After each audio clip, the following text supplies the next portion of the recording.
Suit up, strap in, warm the tires, and leave on yellow. Time for the MitsuTimes podcast, presented by MitsuTimes.org, the home of the fastest Mitsubishi cars. With your host, Josh. Hey, what's going on, guys? It's Josh from MitsuTimes. Today, my guest, I'm so excited for this one, Mr. Chris Rankin, the Street Outlaws man himself, the pilot and owner of Rankin's Relic X2, and the entry-level Starquest, the fastest Mitsubishi-bodied car in the world, right? Yeah, correct. Eighth mile and quarter mile. So yes, sir. How you doing, Chris? Good, man. We're doing great. We're actually down in the shop, sitting underneath of the Relic X2 right now, putting in Pro Tour converter bolts as we speak. I know so we're working and thrashing on these cars all the time, man. So we're just doing it while we're getting this done with you. You've had quite the off season. It looks like a lot of cool stuff coming down the line. Yeah, man. We definitely keep it interesting. The race car life is definitely an addiction. It's a it's more than just a hobby for us, man. It's a lifestyle. So, and these cars, obviously, I've got a love and passion for these things. So, clearly, I can't give these things up. So,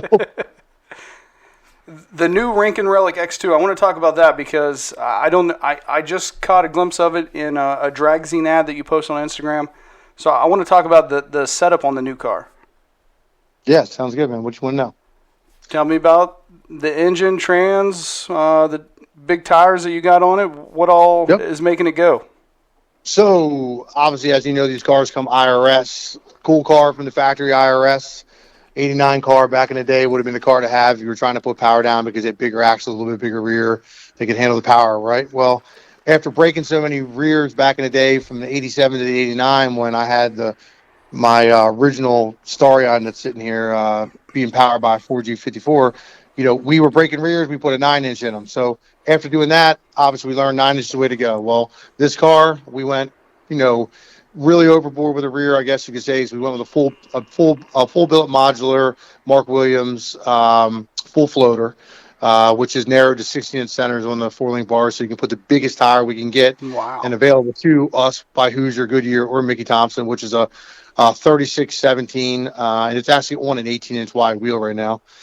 Interestingly enough, in order to fit that wide of a tire, we had to do something with the body that nobody really would notice unless they were a true Starquest, enthusiast. We actually cut part of the fender flare out, narrowed it about 3/4 of an inch, put it back together, flared the fender, flared the wing windows, flared it all up to where if you sit them side by side, you can tell, but you really can't tell, and it's not something that people would ever be.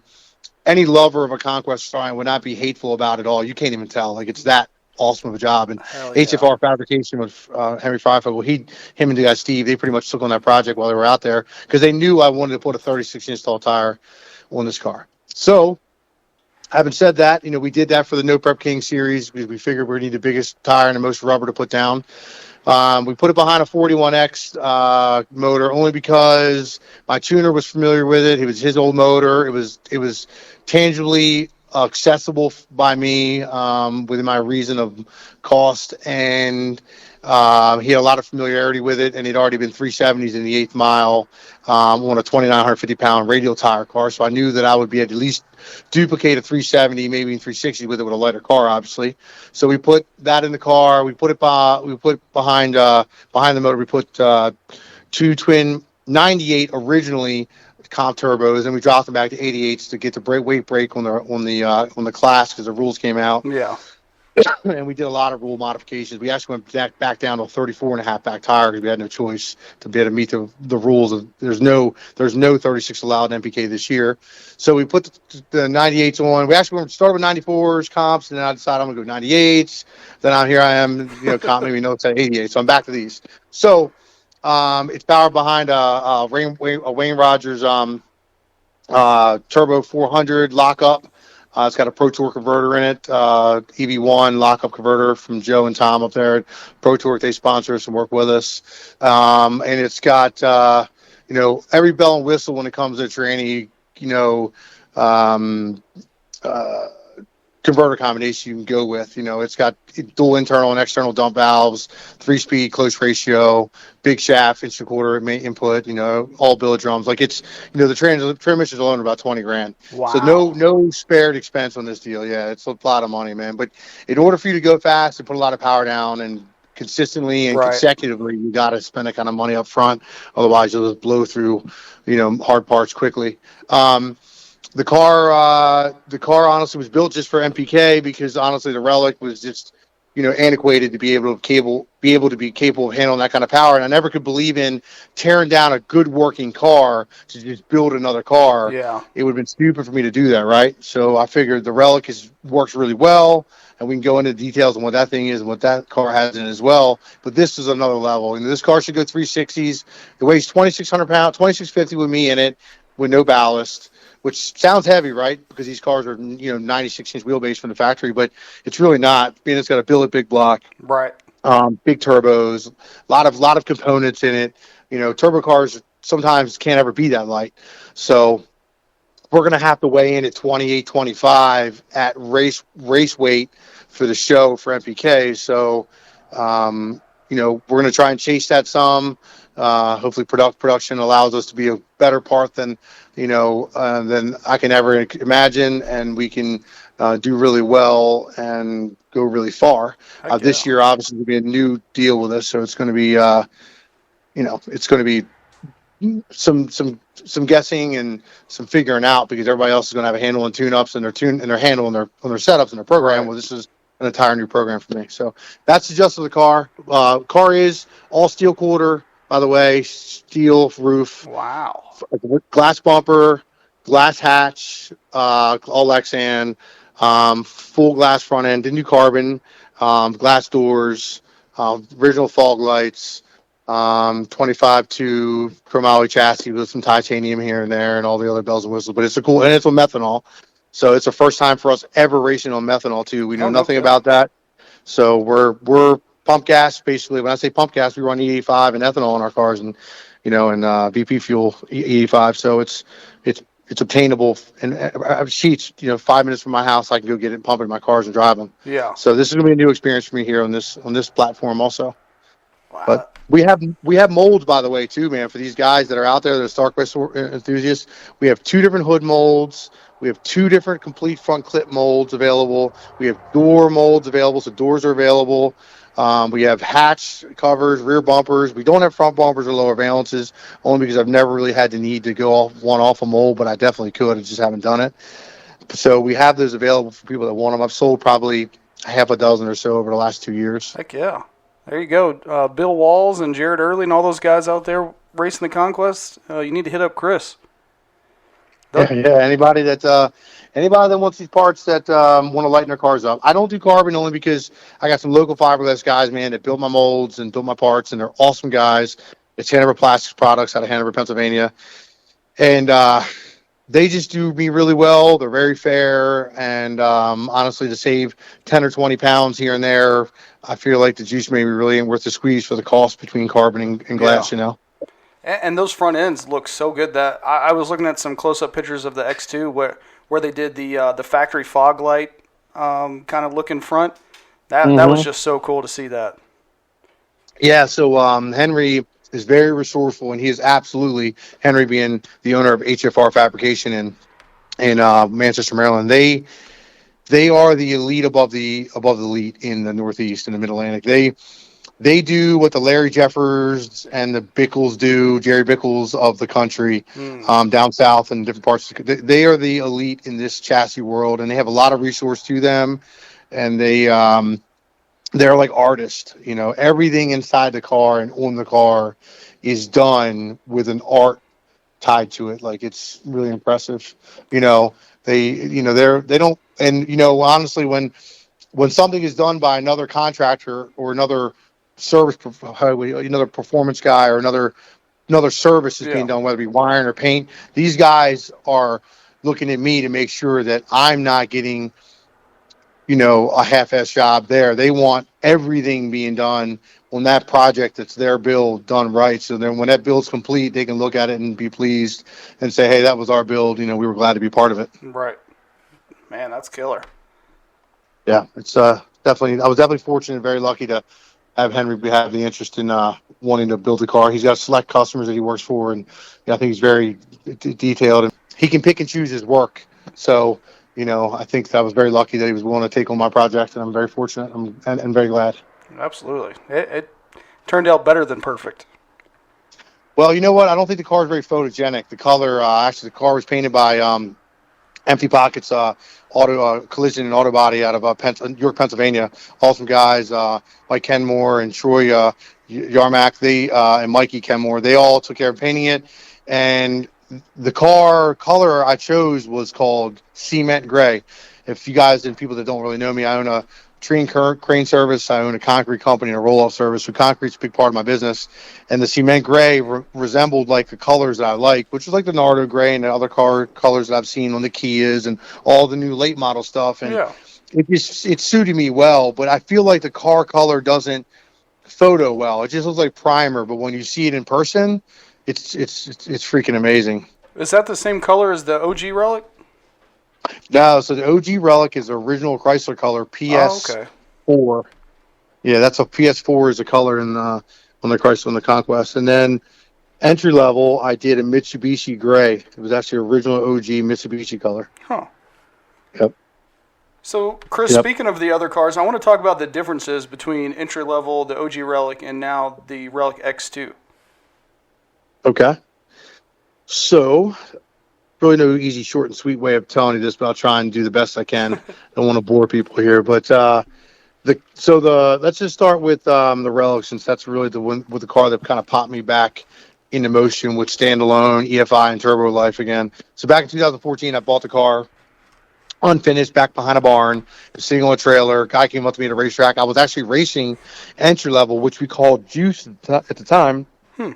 Excuse me, it had a 406 small block Chevy carbureted in it at the time, and we called it Juicy. It was on spray. It had 2 kits of nitrous on it. Guy came up to me, and the guy was like, "Hey man, you need another Conquest." And the guy's name was Stan. I don't remember his last name, but he was a big Mopar guy.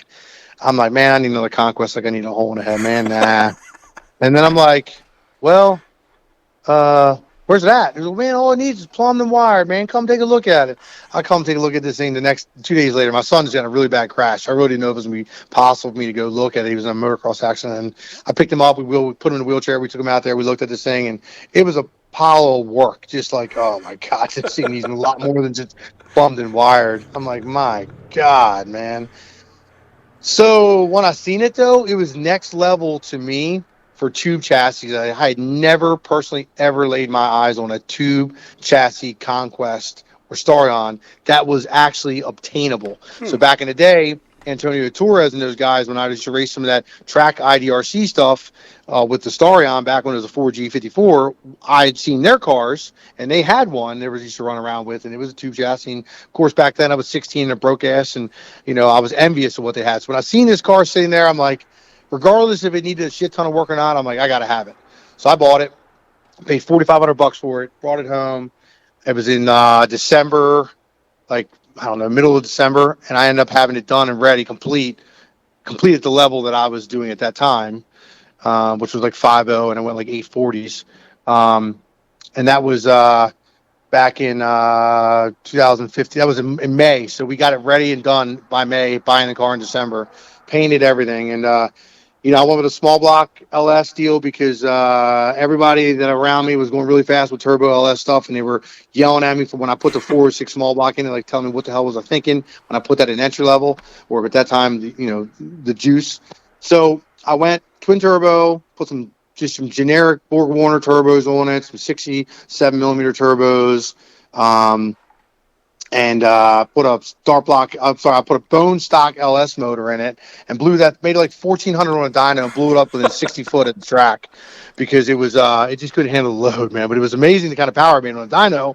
But as soon as we got out there, it just blew like 6 out of 8 pistons in smithereens. Cow. So yeah, man, it was bad. So long and short is that car went 760 at like 180 6 mile an hour, like my third weekend after putting the car together. I was very impressed. I think it was like a hydraulic roller bearing record back then in like 2015 from what I was told by Little John Motorsports. And it was pretty cool, but I didn't really chase anything for ET. And I was only a quarter mile racer back then, so I really didn't give a shit about eighth mile ET. I didn't even know at the time that it went a 489 that passed in the eighth mile when I won a 760. So it really short half really well. So it just trickled, man. You know, we started doing a lot of street racing again with the car. Ocean City became, you know, King of Coastal down in Ocean City, Maryland, and you know, racing, all that. It sucked me back in full force. And I started chasing the show, obviously, and then we obviously got where we're at, you know, chasing JJ and beating JJ and multiple arm drops and going to the finals, big and small tire. And that's how that kind of went down. But that car was more or less a big tire car. And then I was putting smalls on it, being very, very competitive in small tire. But then I started beating and winning a lot of small tire races. And they started making rules that I couldn't be a part of the race. I couldn't be a part because I had traction control, and I couldn't be a part. When a lot of these other guys had traction control, also it was just part of their standalone, and mine was its own standalone, self-contained traction control. It was Davis traction control. So mine wasn't in the tune, so they felt like they could police mine because they knew that I was using it and they could see the box. And so they either said I had to run without it or I wouldn't even allow. Then I had a tube chassis, so they started making those rules. And across the country, it kind of expanded across the country that they made no tube chassis in small tire. Wow. So that's why I came up with entry level. So at the time, entry level was just small block 406, and it wasn't fast. It went like 890, 150 couple. I don't even know. It was slow. It wasn't like a kit with one kid. Never sprayed a second kit, but it wasn't fast. We raced it on the show, actually. I let this guy that worked with me in the past race it. He won against Precious down there in the shows. We actually had both the Starion and the Conquest both down there at the same time. For like the second time we ever raced with JJ down in Memphis, which was really cool. I got a picture of that somewhere on my phone. I ran across the other day, but it was pretty neat to see. And the car used to be red, and I bought that car when I was 15. My first car, I paid $2,250 for it. And at 160,000 miles with a real estate agent that owned it out in Silver Spring, Maryland by DC. And I bought it because it was obtainable, man. Everybody wanted a Mustang back then. All my buddies had Mustangs. I was poor growing up, man. I didn't have any money. My parents did the best. My grandmother, who raised me, she did the best she could, supplying me with, whatever, bicycles, tennis shoes, whatever it might have been. Right. It might not have been Nike, but at least they got me around, you know. Absolutely. So the car I bought at the time we called it just. We didn't have names back then. We just loved turbo stuff, and it was all about beating a Mustang. So. The name entry level came out because it was my first car I started with, and my kids started with this car. So we decided, my wife said, "I'm going to call it entry level." I'm like, all right. So it's been my entry level car from day one. It's now my kids have been practicing and testing and doing really well in it. It has been built. It's actually a 25-2 chassis, 6.0 cert, full carbon fiber floors, carbon fiber tunnels, beautiful chromoly setup. You can run like a 33, maybe a 32-inch 14.5 tire, not a real big tire. Tubs aren't real big in it, but it's got carbon tubs, and it's stock firewall, stock front suspension, location, stock floor pan, stock trans tunnel location, but it's all there, but it's got carbon over top of it, so it looks clean from the inside. Just from the underside, it's more ugly because it's older, but it's all OEM, so it met all the quote-unquote factory small tire rules, which was a big thing across the nation about running these small tire races with a car that wasn't a tube chassis. So this car is a Dart Block 378 on twin 76s, and it runs really, really well. It's stock firewall, like I said, location. It's got a Power Glide in it. It's got Turbo 400 in it, which is like a Power Glide, 2-speed 400, 148 first gear, 1-to-1. It's got 370 rear gear, and a 9-inch actually came out of the Relic because we built a new 9-inch for the Relic and put that in that. So that's in this.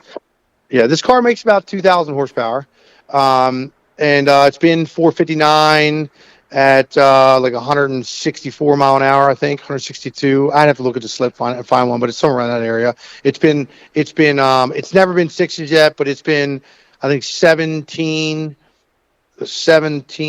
at like 100 and 160 or 150, like off the gas, just coasting through the quarter mile. Yeah, it'll probably go 690, high 699. This is what this car would go, and it weighs 2,850 pounds with no ballast in it. So it's fast. It's fast, and it's streetable, man. Like, I could drive it to school for my kids. I could drive it to work. No kidding. I could drive anywhere. Very streetable, man. It's cooling in the motor, radiators, on ethanol. Very fun car. I'm actually thinking about putting it up for sale just because I built this new one, and there's so much going on with me maintaining these cars and my son's truck that we just built. Yeah. That I got my hands so full, man. You got a fleet of cars now. Yeah, dude, we got a lot. But these are my blood. Like, the truck I love. And the truck gets so much attention, but these cars are where my vested interest is in drag racing. Really, it's just I built my brand around these things as a kid. People are running into me all over the country and all over Baltimore that I've met and known over the last 20 years of racing and being a part of motorsports on the roads and on the streets. They still see me and they recognize me, remember me from this car when I was a kid. So. But this car really works well. Now, the Relic, on the other hand, is more powerful. The car makes about 2,900 horsepower. It's 427 LSX, 3/4 fill block on twin 88 Comp 88s. Both these are powered by Comp turbos. So they sponsor us, and anybody knows anything about Comp, they make an incredible turbo. For sure. And they're really getting really popular. A lot of guys are running these things everywhere. Beater Bomb's running them now out Midwest. Casey Max, Ryan Mitchell, all the really fast guys are starting to run these guys because they know where the good transient response is and all the good things that come with good turbos are, and they don't require any oil, so you're not running any hot oil back in the motor. If your motor blows up, you're not running the metal and the material back to the turbos and tearing them up, and it goes hand in hand. But the Relic was the fastest car. It still is the fastest car today because we haven't got this thing running yet, but it's been 428 at 178 mile an hour, and that was actually after winning, and it's also been 660 at like 210, and that's been off the gas. So it's been we never really run quarter with them anymore because it's hard on them, and we never really have the reason to. I'll usually run them out to anywhere from 900 to 1,000 foot, and then shut them and throw the chute. You know what I mean? Shut them down, make sure we get stopped, and I have one chute on these cars, so there's not. There's not two shoots, and believe me, it's hard to get stopped, man. I believe it's really hard to get stopped with one shoot. The Relic has been 428, 178, like I was saying, but it did it actually with a really tight valve on number 6 cylinder where it had very little compression. But I sent it. I was at a racetrack. I was pushed up into the staging lanes. I started the car up, and it was like, Kiko looks at me. He's like, "You want to run this thing?" I'm like, "Fuck, let's send it, man." So we sent it. It made a lick, and then I never backed up after that. But actually, we made some improvements to make the car faster, and the car does make more power now. And we just never went back to the track on a tight surface without no prep setup to chase it. And then I built this thing, so I figured, and honestly, man, I've twisted the chassis up on the Relic so much because it's a square tube chassis in that car, mild steel and chromoly, so it just can't take the beating, man. And it won't do the same thing twice when you're going that fast. It'll just move around a little bit. It's still drivable, just not as drivable as like entry level. This thing is like driving a Cadillac. It's a double frame rail, small tire car with stock suspension deal, but it's a much better chassis. So I know how easy that is to drive. Yeah. So I can't imagine what it's going to be like to get in X2 with its setup, man. It's going to be. I'm hoping that it's as easy or easier, obviously, and I hope that it just does its job because it's a short wheelbase car, and everybody frowns upon them in the drag racing world nowadays with every late model car being over 108 inches out there. So it is what it is. I'm sticking with my brand, Oh yeah, for sure. That's especially with tires that big. I mean, the short wheelbase has got to be a handful. Yeah, I mean, you got to buy it. You got to ballast them, and the motors is even the weight of the cars. You still get to be 54 to 56% on the nose. Your front bias is still heavier than your rear, regardless. Even if you build them no prep wise. Yeah. Unless you got like a 110-inch wheelbase car, and you're putting the mid plate back by your knees or something. There's still no way to get all that weight to the back of the car. Yeah. But yeah, man. What else? Well, Chris, I know you talked about you got the Starquest because you couldn't afford the Mustang or the Camaro. Was there anything that drew you to the Starquest, or was it just right place, right time situation for that car? Well, So I'm sure there's a lot of questions you would probably like to ask, and I'd love to answer. And I'm a talker, so I could tell you everything. Well, the way that I got introduced to the car was with my best friend. Best friend, even as an adult, he passed away. Unfortunately, got rest his soul. Died of cancer 2 years ago, I think. He brought the car to my house. Actually, him and I met. He had a Toyota little hard body pickup. It was his dad's. We were playing mailbox baseball and dumb shit when we were kids. I ain't gonna lie, doing dumb shit. We were growing up, hanging out with girls, spin the bottle, going to the carnivals, riding around in the bed of this little Toyota hard body. I had no idea he had such a cool ass car. One day he rolls up my house with this car, and I'm like, he came up the hill like it sounded like a battery powered car because you know how those cars were different. Yeah. And I'm like, what the hell is that? And he had some crazy paint job on the front because he had crashed. He hit somebody, and he did all the body work himself. And he wasn't no body man, but he painted some like custom scallop paint job, and it was black. And it was an SHP car, so the car was gorgeous. And I fell in love, and I could not believe because he was so modest and laid back that he never told me the couple weeks we were hanging out that he had some sick ass car like this. I'd never seen one. So I fell in love, man. And then my buddy Rob fell in love with it. He went and bought one, and he was a big contender in the drag racing world. He had a blue one out here on the East Coast. It was a nitrous car and 4G54, and we just started building these things to the hill. And I'll tell you a little bit about that. We chased the G54 world for a while. My buddy Steve didn't. He obviously got me interested in the cars, but he just kind of hung out, helped us out, went with us racing, but he wasn't into it like that. But he loved the cars. Obviously, he loved them a lot, and he loved them so much. Right before he died, he had another one. Wow. And if you guys or anybody that follows me, he bought one, and I redid it for his son. So he passed away. To jump off topic for a second, he passed away. He had an 88, not SHP black, automatic, can interior, which was always one of the ones I liked. And it was in terrible shape, accident. So I brought it home. I put bumper, fender, hood, lower valence. I had it custom painted, all fresh black, like brand new. I had the wheels all polished, interior detailed, and I gave it to a 16-year-old son. Wow. So that's amazing. Yeah, so he did so much for me, man. He inspired me to these cars. I felt like I owed it to him to take care of that car and give back to him and give it to his boy. And his boy has it, and I think it sits on their car cover at his grandfather's house right now. But it's a beautiful restoration that I did with the car. It turned out phenomenal. Ideal Auto Body up here in Gettysburg did a phenomenal job, and they donated most of the paint job and time on the car, which was really awesome too. Yeah, it was really cool, man. But needless to say, we were big racers long before all that came into play, and we did the 4G54 life. We chased it, but we were broadcasters, man. And there was we were sponsored by Electromotive, me and Rob at the time. Electromotive was a standalone system out of Manassas, Virginia. It was very much like Haltech, but not quite as sophisticated. I don't think it's around any longer, but it was done. Nonetheless, it was a standalone. So we were able to tune the cars. We used to run with EIP tuning back in the day out of Westminster, Maryland. And this guy, Rich Gavacci, was a big innovator. And he wasn't an imitator. He was definitely an innovator. He did a lot of VR6 turbo builds, and he did a lot of stuff with the Electromotive. So we blew a lot of head gaskets. We broke a lot of stuff. We're trying to figure these cars out. Never put automatics in them back then. We didn't know much about converters at the time, and we put Richmond drag race box, ratchet shift, dog bone gear transmissions in them. So you just use the clutch out of first gear, and that was it.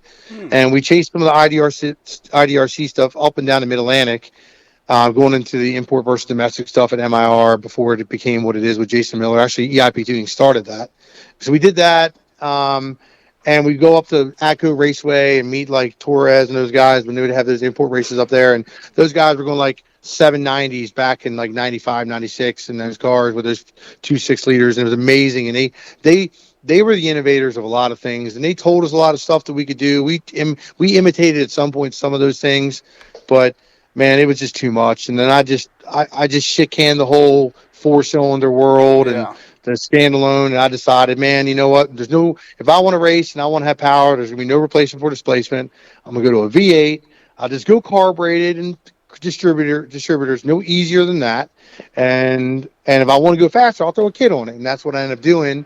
I had a Mustang for a minute, did the Mustang thing.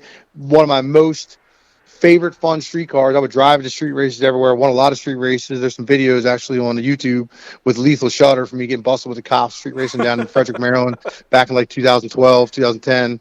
But But man, like, I just I couldn't stay away from these cars and stay away from this stuff though. So the turbo life is where it's at for me. My kids now love turbos. I love turbos. Power levels of 800 horsepower like we were making back then on the 4G54s was never going to be exceeded with the amount of money and time we felt like we had to be putting into them back then with the limited resource and limited, standalone capabilities. So we just kind of shit canned it. And my buddy Rob's car is still sitting behind his grandmother's house. I wish he would get it back out because he's definitely a very, very intelligent guy and an innovator. And he would help bring something to the racing. He would help bring to my program because I know he would push me. And I would love to be able to inspire him with some of the things that I've learned for him to have fun again. But regardless, we did a lot of this stuff back in the day and made names for ourselves with these cars in Maryland and Pennsylvania a long, long time ago, back in the 90s. And, now I'm making a name for myself again with the show with these things because for sure nobody runs this stuff, just trying to put them back on the map. When I see them, people bitch. And it's so funny. People bitch, man, they see a Conquest going for 10,000. Oh, that's ridiculous. They're never going to get that. I'm like, yes. I'm like, about time they're starting to be worth some money. Right. About time people are looking at these things as, a 69 Camaro, and instead of looking at them as like some just worthless rust bucket in the back of some field or back of some garage. It's very nice to see nice cars, good projects, good bills, clean cars, fresh makeovers being out there worth 10, 15, 20 grand. That's what needs to happen in this world with these cars. But, a lot of these enthusiasts when I was growing up, like myself included, we bought these because they were affordable and they were inexpensive. And nobody spent any money on these things, nor did anybody want to buy these cars for a lot of money. So they never really, it was like a niche group that, found enjoyment with them, Yeah. So there was a lot of problems with these things too back in the day, man. I could be here all day telling you the problems with the little BS that went on, in these cars between electronics and different vacuum problems and different components that would go bad, transmission stuff. I could go on and on and on, but I put them to the limit. I put them to the test. For sure, and I just think that's so crazy that Rob still has that one from so long ago. Yeah, Rob still got it. Sits in the back behind his grandmother's house. And he's a close friend of mine, man. We don't hang out like we used to. Our kids got old and grew up, and we all kind of grew apart. But, he's doing the boating thing. He's got his little business going on down in Baltimore, and tint business, and Baltimore Tint's the name of the company. And he's always been an enthusiast, still loves the cars. He just hasn't spent the time to do anything with them anymore. Yeah. But, it is what it is. A couple guys out there. I'm terrible with names anymore as I've gotten older, man. I've forgotten people, and I wish I hadn't because there was quite a few people that I've grew up around that had these cars. One of the guys that still has them that I'm friends with that I've known since I was like 17 was Matt Ayers. He's got the blue 2JZ Conquest out of Bel Air, Maryland. Oh, yeah. I think I seen that magazine years ago. Yeah, the car's impressive. He was an inspiration to me too, man. He spent money. He wasn't cheap. He wasn't afraid to think outside the box and do something very, very intricate or, detailed to create something different in the car. And every time I've seen a car, it had something more wild in it that I was never familiar with. I was impressed with. So, and then I just got sucked back in, deeply. And it's just, I guess I've been out here doing my thing, For sure.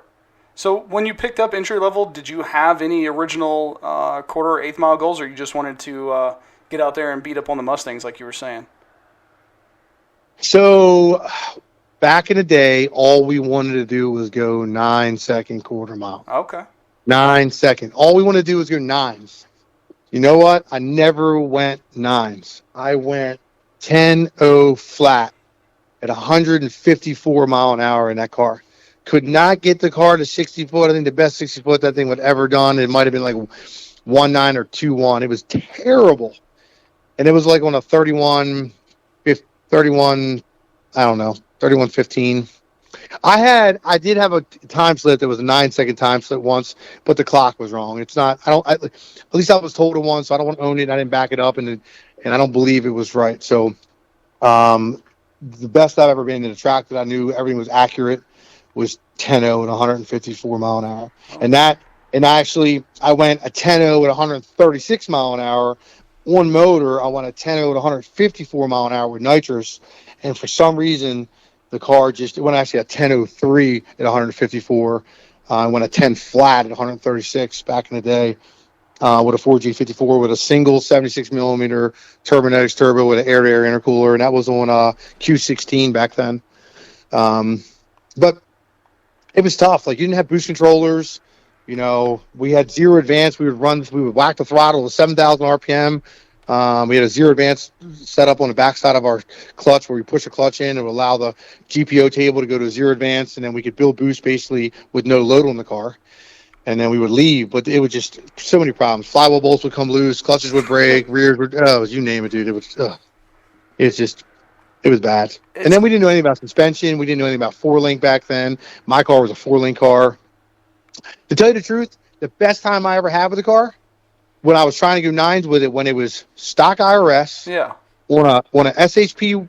No, sorry, it wasn't on SHPs at that time. It was on Alumistar, weld Alumistar wheels, skinnies in the front, and it was 4G54. It was tagged. I had a stock 89 transmission in it, and it was a blast. It made 500. It made 530 wheel horsepower, and it was incredible. And that was with a multi-port intake that we made standalone. It was electromotive, single turbo. But before that, we would run, like, if I were to buy one of these cars right now, which I've contemplated multiple times for myself and for my son, just bought him an RX-7, I would buy an 88 or 89 because they have a bigger axles, better transmission, nicer seats. I like the steering wheel, the little things that, little interior mods that I like better in the 88 and 89 over the 87. And I would I would run 15.5 pounds of Boost Max. I would run a Boost leash on it now. I would take the stock throttle body. I would cut it, turn it, just like we did back in the day, run over top of the hot motor, turn it to go to the factory intercooler, or maybe put a Spearco intercooler on it or something more, or maybe a shear fab, something little that's high flow. I would punch out the throttle body like I did. People didn't do this back in the day. They had no idea. So we would shut the coolant off of the intake. We would take a stock coolant temperature sensor, take it out of the cylinder head, plug it into the we would leave the coolant temperature sensor in the intakes just so it was plugging the hole, but it was still getting warm because it would get ambient heat, residually from the motor. Right. We would take a stock coolant temperature sensor, stick it in the plug, cable tied to a line on the front of the car. So basically the computer was always giving it more fuel, like it was cold. We would take the stock fuel pressure regulator and take a socket, turn it over, take it off, turn it over, and tap it in about a 1/4 inch, and it would raise the base pressure up. We never put a gauge on it, but it raised the base pressure up enough to where you could run 15.5 pounds of boost, and you had enough fuel. You didn't have to put a 1-to-1 rising rate regulator on it. We would do that. We would take the throttle body, and we would get rid of the little 28 or 30 millimeter, whatever it was, throttle body, and I would take it over to Fisher Auto Parts. They charged me $50. They punch it out. I'd pull it out. I'd take a Scirocco A1 secondary throttle body out of it, which was like 45 millimeter. Put that in there, adjust and make mods to the plate. Basically, cut one side of the plate off, throw new holes in the plate, weld up the plate holes, the old holes, and then you drill it through and remount it. You only have one side of your throttle blade. Your throttle bar is only one side, and at that point you grind it wider. So you're using the factory blade still, so you can still use the factory bearing and seal. You're just making it wider because obviously you got to be able to fit that bigger plate on that blade, on that blade tube or blade sport. Wow. And then we would take on the intake. We would go and we would open up. We would put a valve post the mass airflow sensor. Or the map sensor, whatever the fuck was on that thing. And we would put a valve, we would suck air after that. So it wouldn't suck air through the air filter. It would never see that. It would never be able to meter it. Christ, man, I'm trying to remember. This is the stuff that's all tough coming off the top of my head. But there was a few other things we used to do. We would put a 3-puck clutch in them back then, and we would put a 16G turbo on them. 16G turbo. Yep. Stock exhaust housing, and I'm trying to think what else I would do. That's about it. And we would be able to run 12 flat with it. Wow. 12 flat with like 260 foot on the street tire, which was fast, back in the 90s. For sure, you know what I mean? Yeah. Nowadays they got an 8-second, cars coming off the showroom floor. But, back then, they better go 12s and have stock bottom end, And stock cylinder head. Not spend a ton of money, yeah.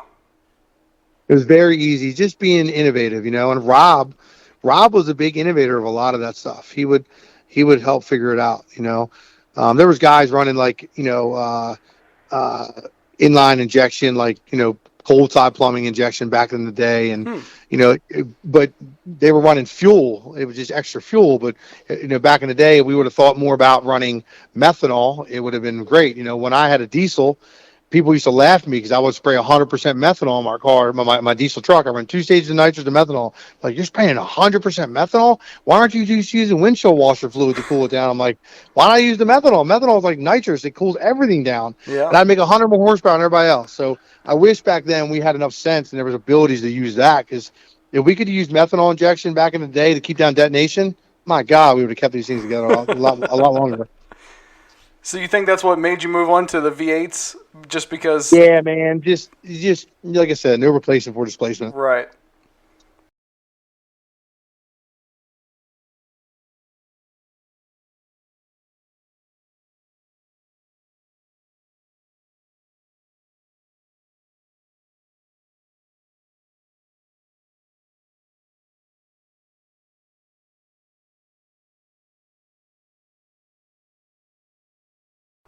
So, Chris, you've had a huge range of engines, like you said, coming from the 4G54 to the LS to now the billet Hemi-based block.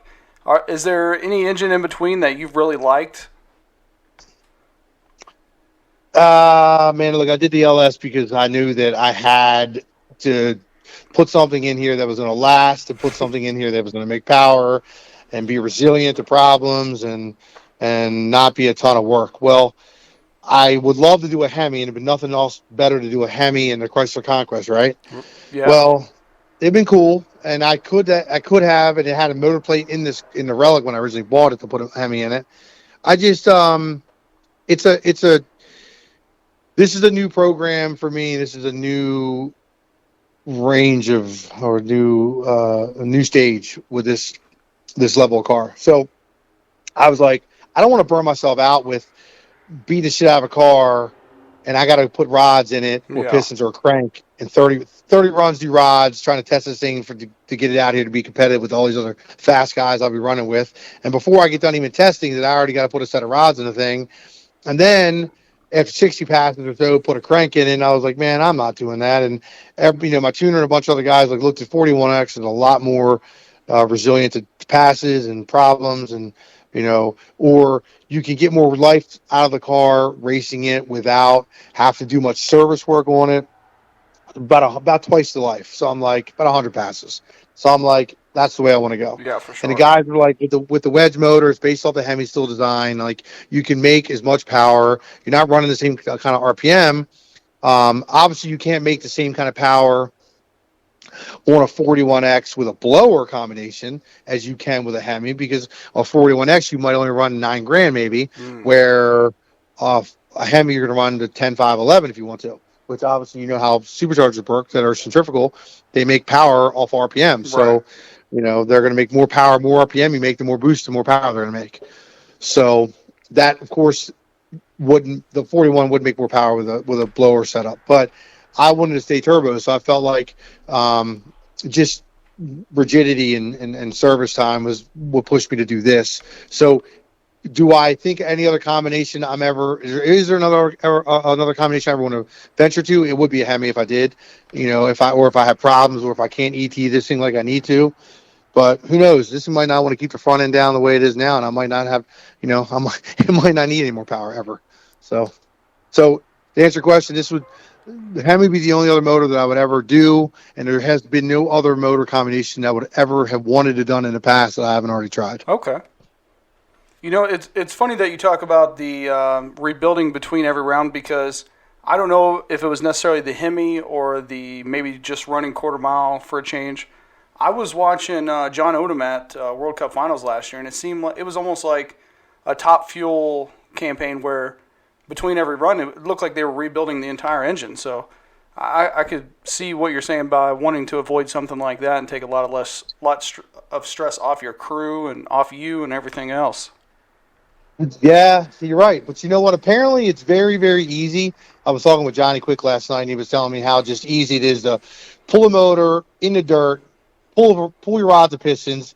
They have a sleeve tool to pull the sleeve out, heat the motor up with a map torch tank, and he was telling me you can just fucking drop a sleeve right in on the road, wherever you are at the track, have a motor back running the next round. It's that easy with a Hemi.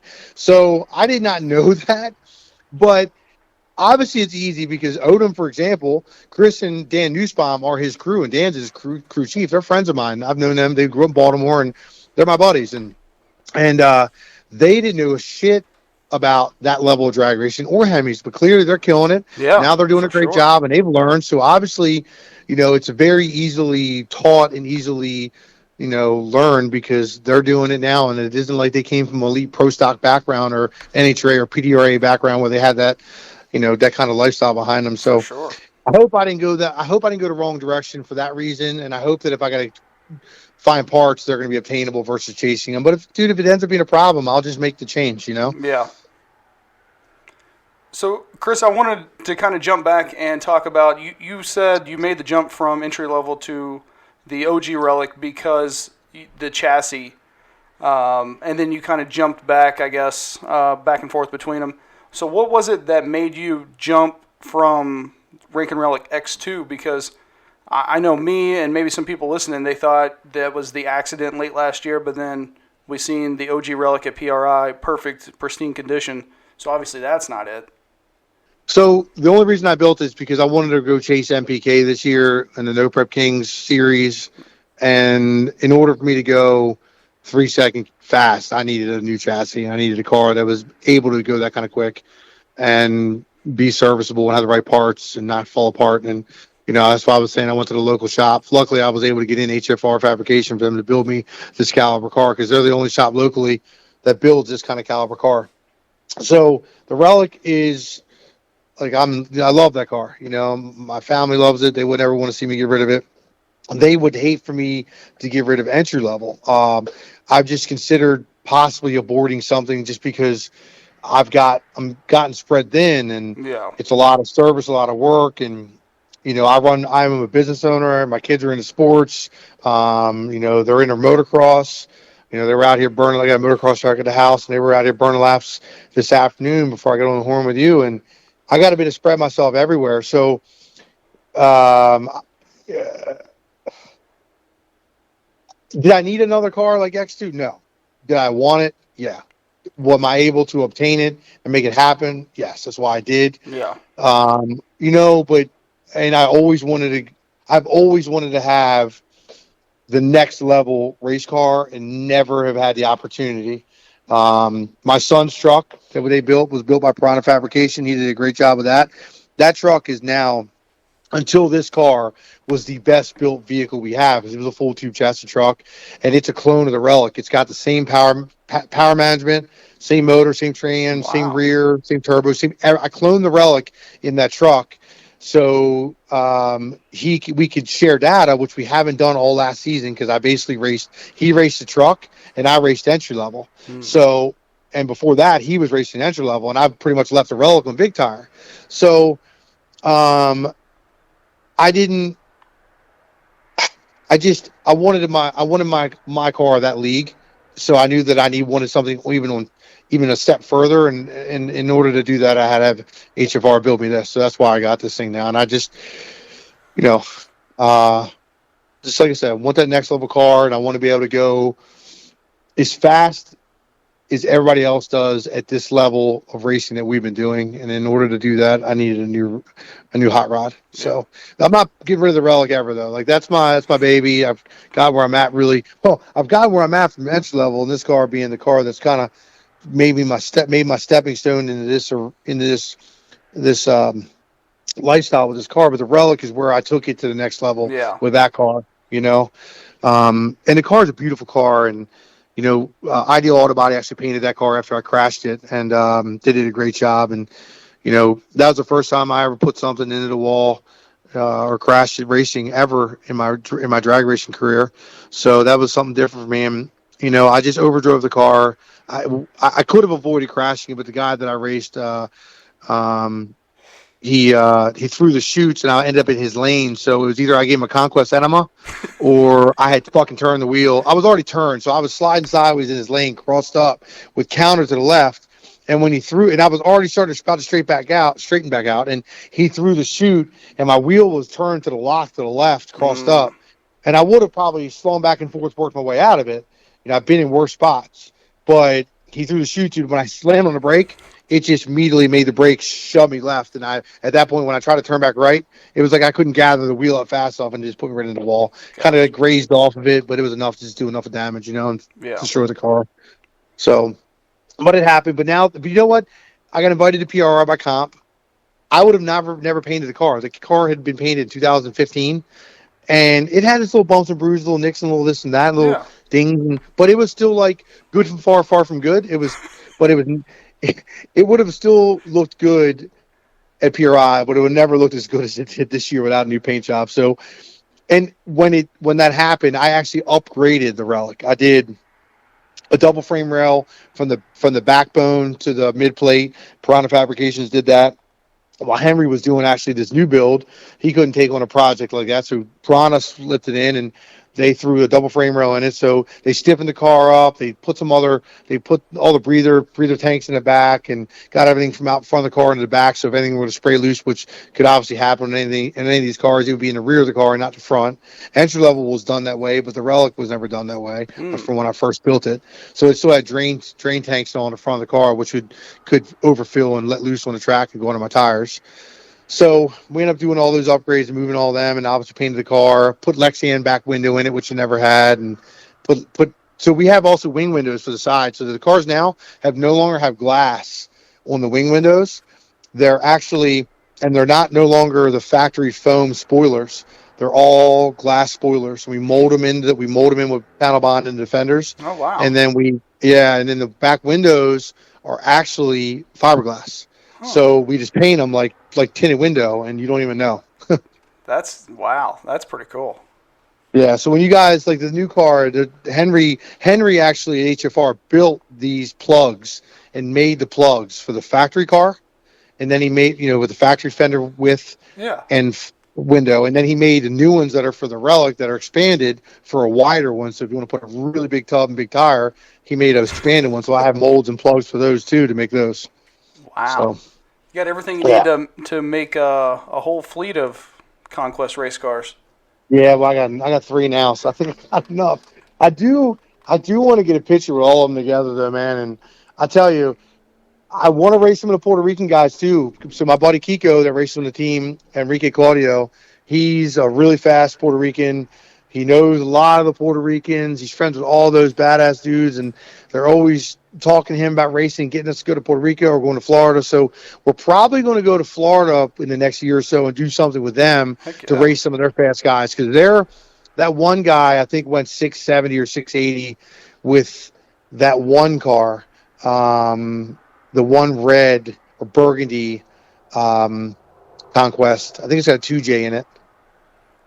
Oh, I'm not familiar. You know what I'm talking about? I'm going to track that one down. Yeah, so he runs like 670 or 680s. I'll send you a picture when we get off here. I'll send you a picture of that car, and you can look it up. Yeah, for sure. But speaking of that, another really good friend of mine and a really well-known guy in the 4G54 world, I don't want to forget him, it was Joe Riviera. Oh, Joe got me the front end that's on entry level from Puerto Rico. He went to Puerto Rico. He picked up front end for me, front end for him, got him back here, and I ended up making my own front end off of that front end and adapting to it. But he is next level with this stuff, man. He's an awesome guy.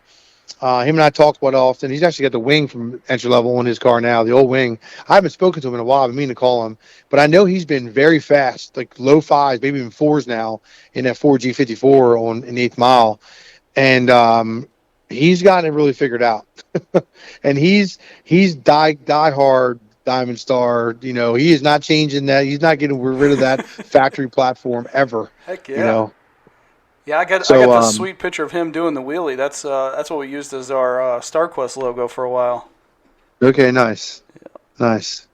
Yeah, he was an inspiration to me too, and sometimes, man. Like he's, you know, him and I call him and talk, and we just chit chat over some, you know, this or that, and you know, it's always interesting to hear, you know, how he's doing. But you know, he knows that, you know, in the world of, you know, conquest, you know, if you're gonna have to try and be on top of your game, you know, you got to spend the money with him. He spent a lot of money in that car to get it where it's at that level with that motor, you know, being what it is. Like it goes away from being more streetable every time he does something different. But you know, it's what you got to do if you want to be top of the food chain.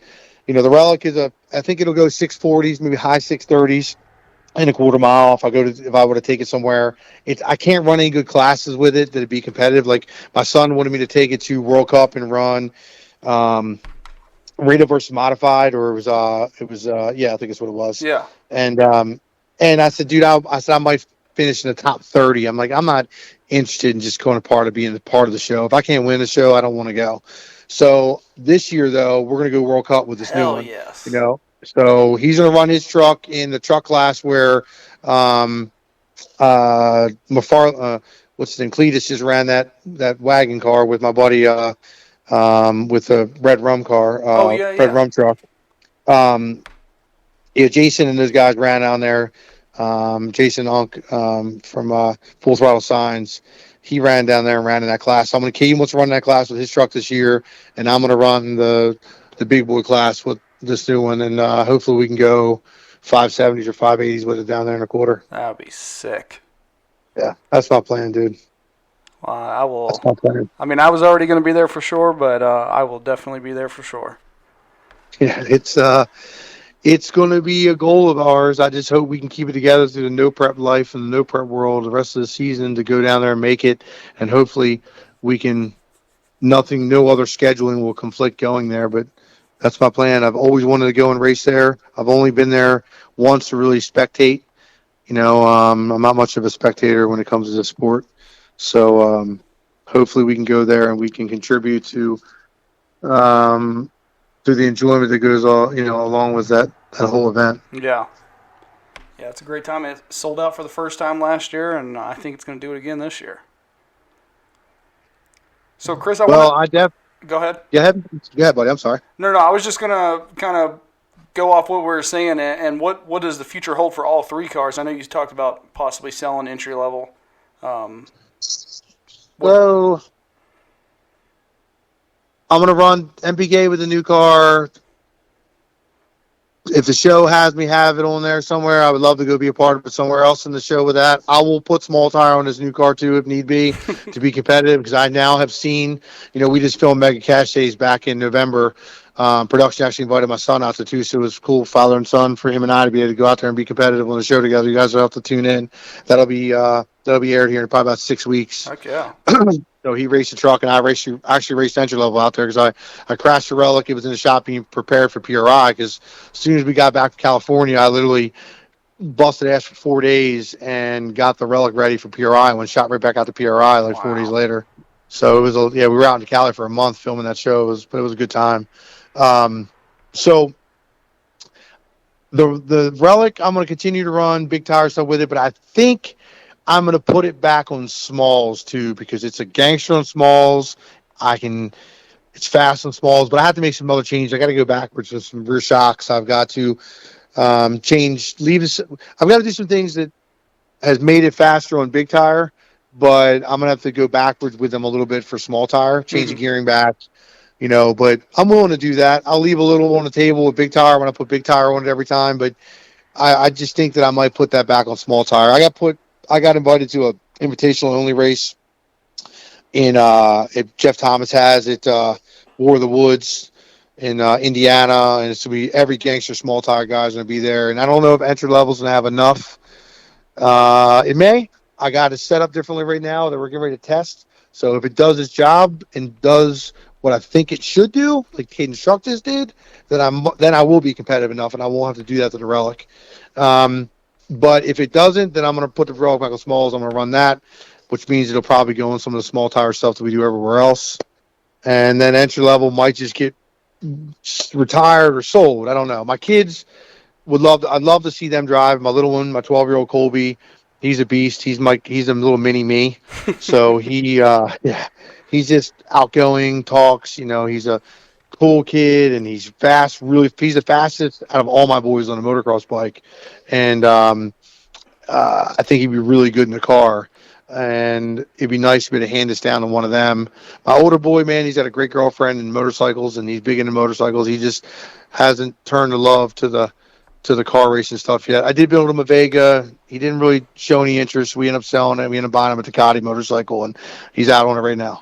So, you know what I mean? So I don't know if this thing is going to ever fit the bill for him, but if one of them, it could suit one of them, but man, I spend so much money on this stuff. I got to sacrifice sometimes. And, my wife, it's only fair for her. She wants to go to Ireland one day, so I might have to throw her a bone and get her something, So if I gotta do that, then I got to do that. And I'll get her, I'll get her trip, and I'll have some and I'll separate from it. But I'm telling you, I got separation anxiety with dirty underwear, so I don't know if I ever get rid of it. I hear you there. So Chris, I just got to ask, what are the goals with X2? Is there a number in mind? As far as ET? Yeah. Yeah, I want to go 360, high 360s with it. 212, 215 is where I think it should go, and I want to be able to go 570 or 580 and a quarter with it, like 255, 265, in that range. If I'm too scared to hold it to the wood, then maybe it'll be 250. But if I can hold it to the stripe 1320, then I think it'll go over 260. Yeah. Do you have any goals with entry level for this year? I'm going to just run the small tire stuff. I guess it's local right now. Yeah. Until I decide what I'm going to do with, the Relic on smalls. If I don't decide to put that thing back on smalls, in between big tire or indefinitely, I'm just going to keep running this thing on smalls. Just local events, I don't know. We'll see. I mean, I don't really have any goals with it totally this year. I haven't set anything aside other than possibly this invitational race, because I'm so focused on getting this new car done. Right. Okay. So, Chris, you probably could disassemble an entire Starquest and put it back together. The ins and outs and the goods, the bads. If someone out there, they're building a Starquest and, they just want to go a little bit faster from, what it came from the factory, what advice would you give them for their build? Stick with the 88 or 89. If you have an 86 or 87, upgrade it to the 88 or 89 transmission, the 89 rear if you can find it. I'm sure there's other stuff out there now, from what I've heard, that is obtainable and purchasable as far as different aftermarket parts. But I would say that. I would also say, some of the mods I was talking about earlier briefly about throttle body upgrade, changing the way the intake runs over the hot motor, don't run it more than 15.5 pounds of boost. You'll break ring lands on stock pistons, That's some basic stuff. Like there's, run it on ethanol. Don't try and run it on any kind of, leaded fuel or anything like that. The O2 sensors can't handle it. And it just, that with the leaded fuel is just too difficult to be able to tune and too difficult to work with. So yeah. I would just say work with ethanol, find a way to work with that. Just buy a standalone like a Holly and put a Dominator or a HP or what's the one you got on your car? Your truck? What is it? Terminator. The Terminator is the big one. Yeah, Terminator on it. And then it's so much easier to be able to make the car last longer and have more fun. That would be my best suggestion.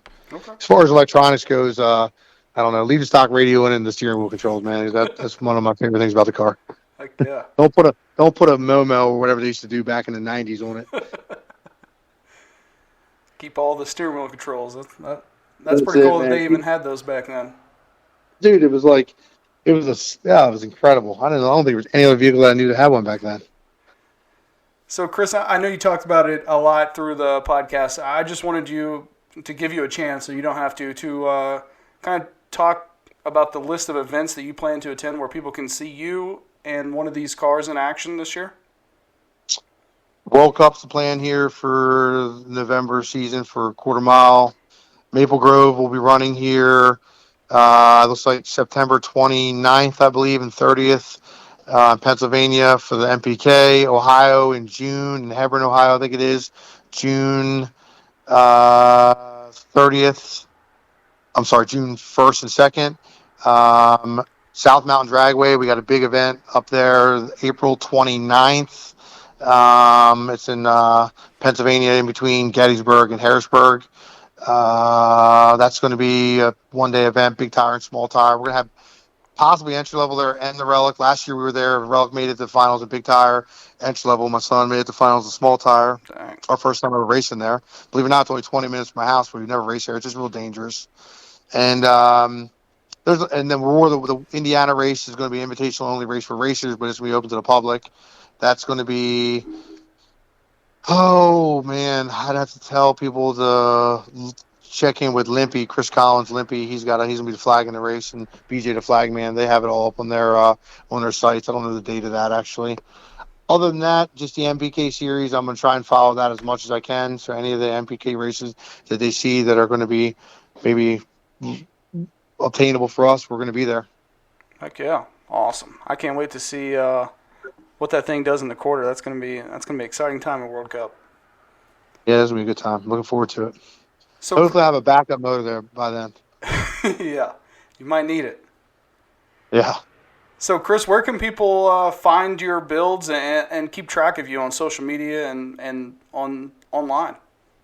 So, on Facebook, obviously, Rankin's Relic. That's our fan and friend page where we pretty much post daily or weekly there with stuff. Chris Rankin is my personal page. Obviously, people can find me there.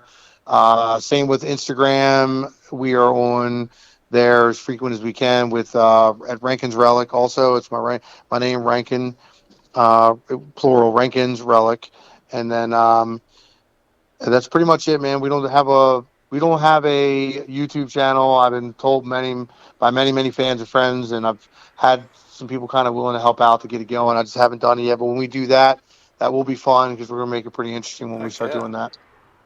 Looking forward to that. So, yeah, that's good.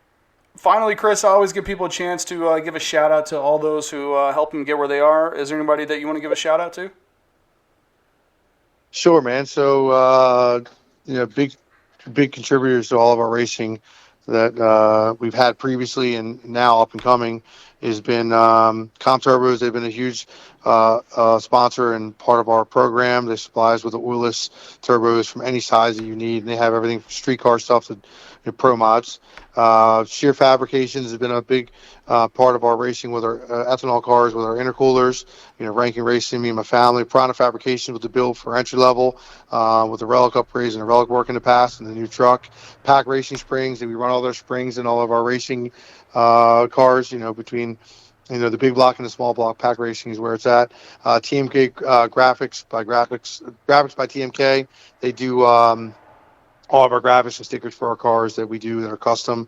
Drag or Die, they support us and been a big part of our racing through over the years, inside and outside the street and on the track. Mass Motorsports, they're our guys that supply us with the heads and our head setups for our all of our LS3 builds. By the way, all of our cars that are LS3 cars. Rogers Automotive for our transmissions. They build our transmissions. Race Quip, they've supplied us with seatbelts and helmets over the last few years. And White actually has been helping us out this season on the new car. Fragola Racing, they've supplied us with all of our systems, all fittings, from the air fittings to the fuel fittings to the oil fittings. Fragola has, from entry-level stuff to top of the line. We just had a box show up today with new Race Right Pro stuff, which is a really awesome line that I'm looking forward to using. PSD, Precision Drive Shaft Technologies, we use their carbon drive shafts. They've been great working with us over the years. And then Box Performance has helped us over the past. Iski Racing, Inspiration has been a big part. They have their custom cam in the Relic right now. They've been a very big part. Davis Traction Control, Davis Technologies, obviously they've been a huge part for us, and we couldn't be where we're at without them. They have taught me a new level of traction and racing in the racing world that I've never would have been really familiar with. And we've learned other stuff since then with wheel speeds to be able to have tables that help obviously keep wheel speeds between front and rear very similar, but the Davis has been where it's at. HFR Fabrication, of course, they built a new car, and they've been gangster build. Holly Performance, they've been a huge build and a huge part of our builds. We can't do it without their standalones. Go Lithium Batteries, they've been a really big part of our cars too. They're very lightweight and safe when it comes to lithium stuff. Pro Torque converters, they're huge with our program. We just got their new badass EV1 lock up, and they have converters for everything from LS to Ford to big block to Hemis, whatever you're looking for. RC Components, they came on board with us this year too. They have great wheels. They have an 18-inch wide wheel for people that want to put a really big wide wheel. So yeah, it's badass, man. And they got different offset centers that are available, and their wheels are gangster light, and they're really good looking wheel, man. Empty Pockets Auto Body Custom Collision, obviously they've been great with painting with us. Ideal Auto Body and Collision, they've been painting with us over the last couple of years. And Penske Racing Shocks, they've been a really big part with a new car. They supplied us with all the new parts, and a lot of the badass guys are in the show and in the racing world, from NMCA, PDRA, all the street. They all, if it isn't a Penske on it, it's a shock. It's a Penske that somebody took and upgraded. So their shit is absolutely the best out there, in my opinion. People just kind of took in their stuff and maybe put their own little spin on it. And then last but not least is Phil Trailer Sales. Maybe we couldn't get our shit to the racetracks without their trailers. I know Chad Stanley down there has got great products, great prices, and he can usually make any badass custom trailer you want. So it's a long list, but man, these guys are all a big part. Northeast Unlimited is our new shop that we're going to be opening up. So we'll be having a shop. Northeast Unlimited is what it's going to be called and set up as, where we'll be able to sell parts for Conquest through it. We'll have a site set up where people want to buy stuff through there, and that will be set up here in the next couple months when we get a chance to get that all wrapped up. Last but not least, I'm sitting here looking at this guy right here in front of me. He hasn't gotten to the car yet. So Aki Restoration, they're actually here doing a takeoff on the car right now. They're going to be the wiring guys that are wiring this car. So I'm sitting here reading stickers off of our cars, but this car is getting a one-off wiring job, something totally different than we've ever done. Hell yeah. And I had to bring in Craig Harvey with his company to do some wiring that's going to be definitely a lot more intricate and a lot more involved than anything we've ever been a part of. So it's a new endeavor here with this wiring, but it's something that needs to be done and something that needs to be really thought about, because so much goes involved with this caliber of a car that it's over and above anything that we've done in the past. So don't want to forget about these guys. These guys are a big part of what we got going with this car this season too. I can't even begin to tell you how much I appreciate you coming on here and telling your story. And I hope that we inspired a bunch of Starquest guys to get back to their car, get back to getting out at the track and putting it back together. So thank you, Chris, so much. It's been absolutely anytime, man. I love being a part. Appreciate it, guys. I'm glad that there's actually an individual like yourself putting the time in to keep these things alive out there, and having interest in creating information and providing informational sources for these guys like me that have these cars out here that have some ridiculous fixation for them for whatever reason, and we keep it alive for them. And you're a big part of that, so I appreciate you. Thank you so much. Well, Chris, thanks again for taking the time to come on here, and I'll see you at the track. You got it, buddy. All righty. Thanks, man. Bye. Thank you for listening to the MitsuTimes podcast. Check out our Instagram and Facebook for daily updates. Get added to our list by going to MitsuTimes.org and clicking Submit a Slip. Thank you to all of our sponsors.